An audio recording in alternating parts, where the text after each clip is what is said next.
dėmesio. Jeigu šitą video netyčia pamatys, bet kokią kebabinę, bet koks kioskas, bet kokia kita maisto įstaiga, man nesvarbu, tai gali būti narvės ant kioskas kažkur stoteliai, man visiškai pabarabanu. Būk pirmasis ir staigiai rašyk Fitnet Foodui, daryk kontraktą, sutartį, dylą, beleką, bet būk tas, kuris į priekybą paleis šitas jų pitas.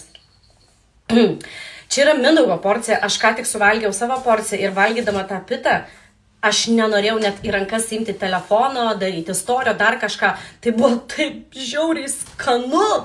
Turbūt viso ko Dievas yra šitas neaiškus kažkoks padažas. Aš pasišildžiau mikruškiai ir tai buvo... Man dabar dar net, Mindaugai, čia yra tavo porcija, tu greičiau turi varyti jos paragauti. O būkite tikrai tie, aš nežinau, Fitnet Foodas gal sakys ir ne, tikrai ne.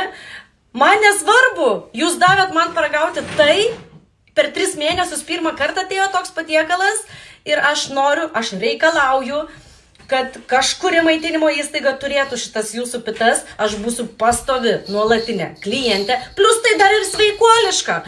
Nu, karočią, aš būsiu pastovi nuolatinė klientė, tai yra, man seilės dabar net renkasi burnoj, tai yra dieviškas skonis ir aš noriu, kad tai man nevapšė nesvarbu, brandas, įmonė, dar kažkas, man svarbu, kad šitą daiktą kažkas turėtų priekyboj, kad aš galėčiau bet kada po darbo nueit nusipirkti, į namus užsisakyti. Man tiesiog šitas dalykas turi būti priekyboj.